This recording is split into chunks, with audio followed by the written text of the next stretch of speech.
What should I get today for breakfast? There's sweet greens, Panera bread, keva, Chipotle. You know what? I'll go for Chipotle. It's the one I've heard of the most. And that is exactly what you don't want with Keva, who currently operates 398 restaurants nationally, is known for its brand of health and convenience. But because this market has had a significant upcoming growth trajectory, Keva faces significant competitive pressures and market saturation. This could look like their stock prices falling from $140 to $60. Three subsequent issues we'll show you then within this presentation, their solutions and their implementation. First issue then, market expansion. Keva has 398 branches in the United States alone. Yet with more brands actively coming in, there's a huge market saturation issue which they then have to overcome to sustain their profit. Hajar will tell you how we manage this. Our solution begins with ghost kitchens, delivery-only spaces that keep overheads low but reach customers online, driving market expansion with minimal cost. These will be established in global lifestyle hubs like London, Japan, and Singapore. Then we bring Keva to where the people are, through food hall kiosks and college campus outlets that meet everyday customers in their routine, capturing impulse buys and creating habitual demand. Finally, we create pop-up events and lifestyle hubs to connect food with wellness and community, establishing Keva as a lifestyle brand and achieving a more loyal customer base. Mohammed, let's talk revenues. Ghost kitchens cost about $500,000 to set up, while the real store costs about $5 million to set up. And a ghost kitchen can easily generate about $3 million per annum. Food hall kiosks. An external benchmark of this is Blue Apron, who get about 50,000 monthly buys. And if Keva were to get buys similar to that, we expect to generate about $36 million per annum.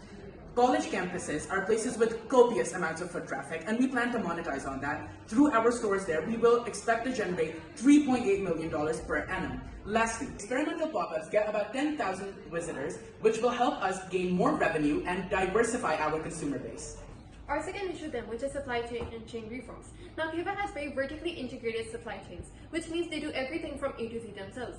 This is more expensive because the growing local produce is becoming more costly. But B, it also puts them in a very rigid spot because, say, Keva has a tomato processing plant and the demand for sun-dried tomatoes suddenly goes up. This puts them in a very tight spot. The solution for this, Hajar and Abdul Mohammed will explain to you. To fix this, we'll build urban partnerships with local farms and suppliers to source ingredients. It will not only help bring flexibility and sustainability into our supply chains, but also cut risks and extra costs. Mohammed, let's talk implementation. Initially in 2026, 3 pilot locations will be selected. We will be investing $10 million into R&D, and our ESG baseline will be set. At the very next stage, 2% of our supply will be urban sourced, and our ESG is expected to increase by 10%.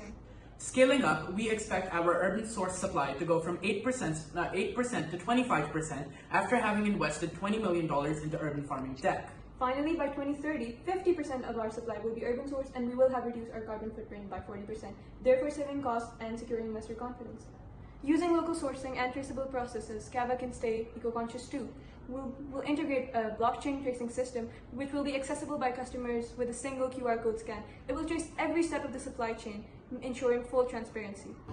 Menu expansion. Hania, what's our third sub-issue? It's the lack of menu innovation. The Mediterranean identity is what distincts Keva from other brands. It's what's integral to its uniqueness. Yet this lack of menu innovation leaves Keva stagnant in a moving market.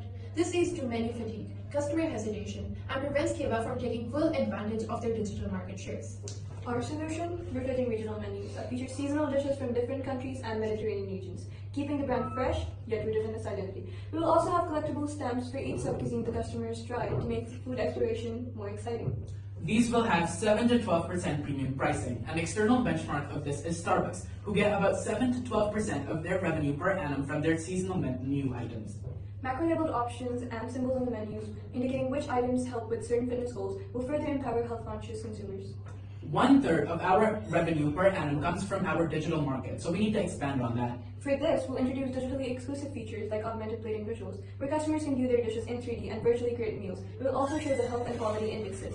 Together, these innovations will enhance customer loyalty, menu excitement, and position Keva as a lifestyle brand. As you can see from this survey, just by improving our digital menu, we are increasing our revenue per annum by more than 20%. Let's talk timelines then. Phase 1 of 0 to 12 months. Firstly, on just expanding a loyal consumer base for stuff like experiential pop-ups, lifestyle hubs, foot traffic for college campuses. Second, then on digital menu interface for digitally exclusive features and menu development, literally expressing a revenue growth for 22% in just a year. Second phase then of 12 to 24 months. Firstly, on ghost kitchens internationally to expand digital market shares. But then secondly, what we would focus on is food hall kiosks, which will expect us to get $36 million of revenue annually.